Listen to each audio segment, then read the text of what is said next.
BJP के नेता रहे कल्याण सिंह की दूसरी पुण्यतिथि के मौके पर बीजेपी ने हिंदू गौरव दिवस मनाया। अलीगढ़ में अमित शाह ने कहा कि 5 अगस्त 2020 को जब प्रधानमंत्री मोदी ने अयोध्या में राम मंदिर का शिलान्यास किया था, तब कल्याण सिंह ने कहा था कि उनका जीवन सफल हो गया।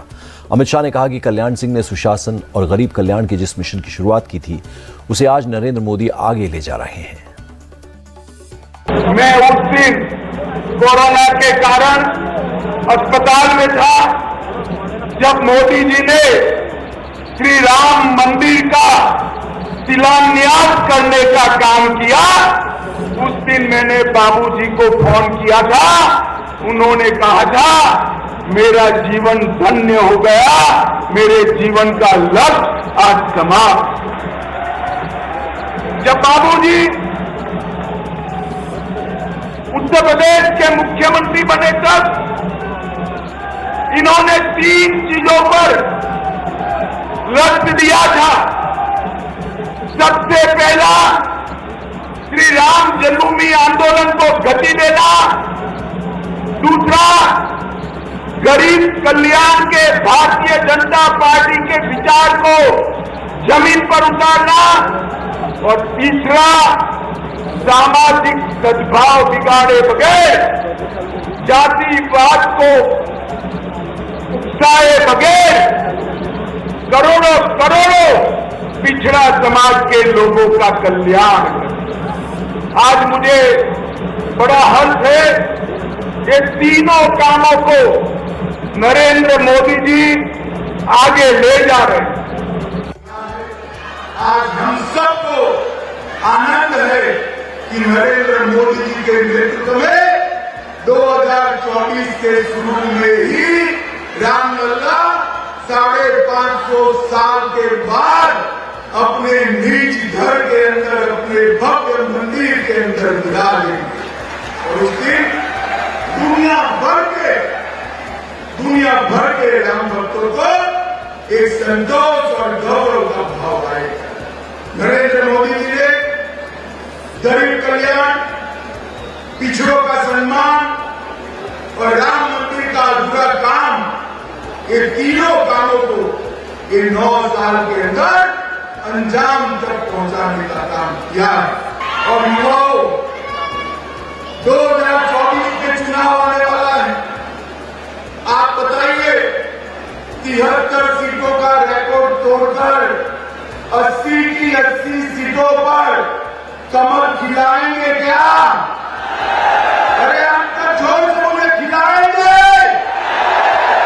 श्रद्धेय बाबूजी को इससे बड़ी श्रद्धांजलि कोई नहीं हो सकती। तो 80 की 80 सीटों पर एक बार कमर खिलाइए, मोदी जी को फिर से प्रधानमंत्री बनाइए और पूरे भारत में संदेश भेजिए कि उत्तर प्रदेश भारतीय जनता पार्टी का अभेद गढ़ है, इसको कोई पराजित नहीं करेगा। अमित शाह ने कहा कि कल्याण सिंह सच्चे राम भक्त थे, वो सुशासन पर बहुत अधिक जोर देते थे। गृहमंत्री ने कहा कि कल्याण सिंह पिछड़ी जातियों की भलाई के लिए पूरी जिंदगी काम करते रहे और आज नरेंद्र मोदी कल्याण सिंह की उसी विरासत को आगे बढ़ाते हुए पिछड़ी जातियों की प्रगति पर सबसे ज्यादा ध्यान दे रहे हैं। बाबूजी ने कभी जातिवाद की बात नहीं की, परंतु हमेशा पिछड़ी समाज की जातियों को संबल देने का काम करा, उनका एम्पावरमेंट करने का काम करा। और मोदी जी ने भी ये सारी सुविधाएं पिछड़ी जाति को सबसे ज्यादा मिली।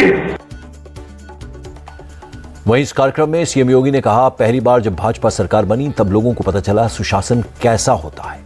स्वर्गीय कल्याण सिंह को आज संतोष हो रहा होगा। वो सोच रहे होंगे कि 1992 में जिस कार्य के लिए मैंने राज सत्ता को छोड़ा था वो पूरा हुआ, राम मंदिर बन गया। भगवान श्री राम पहली बार अपने भव्य मंदिर में विराजमान होकर के हम सबको आशीर्वाद दे रहे होंगे, तब बाबूजी को भी उनकी आत्मा को कैसी संतुष्टि की अनुभूति हो रही होगी और आशीर्वाद दे रहे होंगे उनकी आत्मा उस समय जिस कार्य के लिए 1992 में मैंने राज सत्ता को छोड़ा था, आज सपना साकार हुआ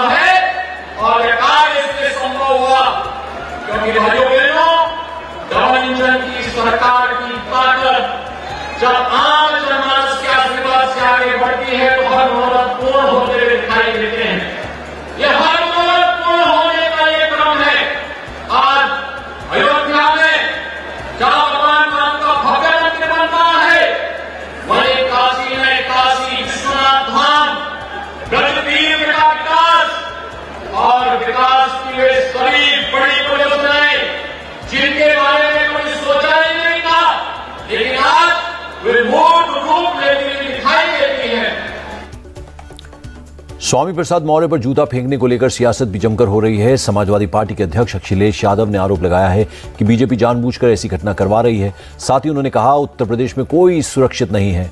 अखिलेश यादव ने बड़े कॉन्फिडेंस से कहा कि दारा सिंह चौहान पर स्याही फेंकने वाला निश्चित रूप से बीजेपी का ही कार्यकर्ता था।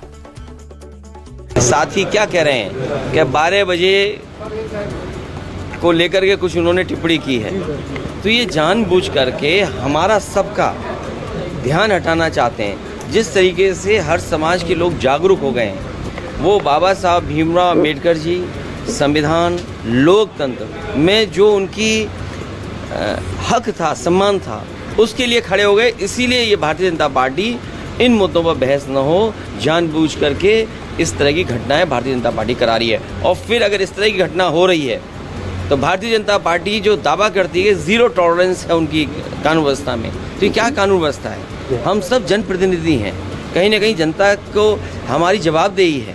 आखिरकार हम ही लोग सुरक्षित नहीं हैं। प्रेस में बनकर के आए, कोई हम लोगों पे बम गिरा दे आप ही में से कोई, तो हम क्या जवाब देंगे? किसको क्या कहेंगे? अब तो प्रेस का कार्ड लगा करके भी लोग कोई घटना कर रहे हैं। क्या आपने नहीं देखा वो चीज़ें? हम आप पे भरोसा करते हैं, हम आपको देख करके रुक जाते हैं।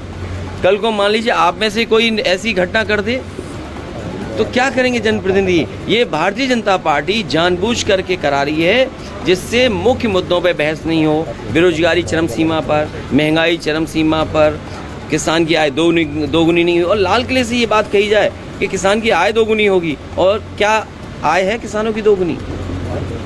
इसलिए बीजेपी घबराई हुई है। सब बीजेपी के लोग हैं। अगर ऐसी घटना हो रही है तो जिन लीडर्स के साथ हो रही है उन लीडर्स को सुरक्षा दी जानी चाहिए। आजकल सुरक्षा पंचांग पे। इसके बाद अखिलेश यादव ने ओबीसी सम्मेलन के मंच से भी जूता कांड पर सवाल उठाए। अखिलेश यादव ने एक बार फिर कहा कि ये बीजेपी की साजिश है। इसके साथ ही उन्होंने ये भी कहा कि यूपी में बीजेपी को सभी 80 सीटों पर हराएंगे। स्वामी प्रसाद मौर्य जी को सुन रहा था, पता नहीं बीजेपी को क्यों घबराहट है इनसे।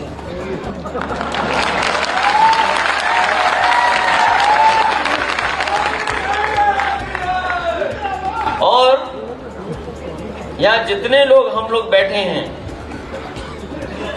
हम लोगों को बीजेपी की साजिश से सावधान रहना पड़ेगा। और इसलिए सावधान रहना पड़ेगा कि वो किसी सीमा तक जा सकते हैं। हालांकि जो हालत उसकी हुई है, मुझे तो यही लगता है कि समाजवादी एम्बुलेंस जो चलाई गई थी उसी में वो गया होगा।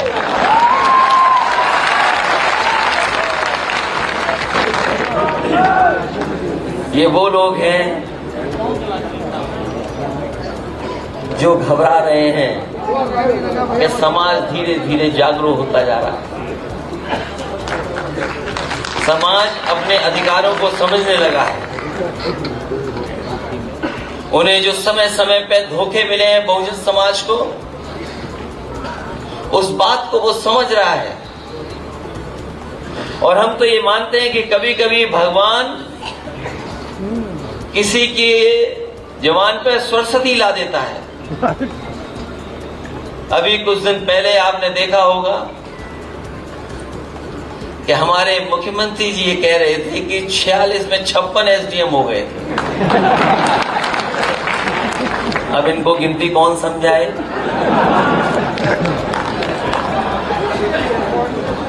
और मैंने पूछा उनसे कि वो 46 में जो 56 हुए थे उसकी सूची कम से कम विधानसभा में रख दो। वो सदन जिसमें बात रखी थी, वो सदन का समय खत्म हो गया। अभी कुछ दिन पहले फिर सदन चल रहा था, उसमें भी वो भूल गए। मैं इस बात को इसलिए बोल रहा हूं कि हमें और आपको उनकी साजिश से सावधान रहना पड़ेगा। चुनाव लड़ रहे हैं प्रियंका गांधी और वाराणसी से चुनाव लड़ेंगे। ऐसे में इंडिया गठबंधन आप पार्टी 2 जगह सीटें छोड़ेंगे क्या? अभी गठबंधन और सीटों पे बात उतनी नहीं हुई जितनी आप बना रहे हो। जिस समय सीट पर बात होगी तो आपको जानकारी हो जाएगी कौन कहाँ से लड़ेगा। लेकिन मैं आपको कह कर के जा रहा हूँ, इंडिया गठबंधन पीडीए के साथ 80 की 80 सीटें भारतीय जनता पार्टी को हराने जा रही है।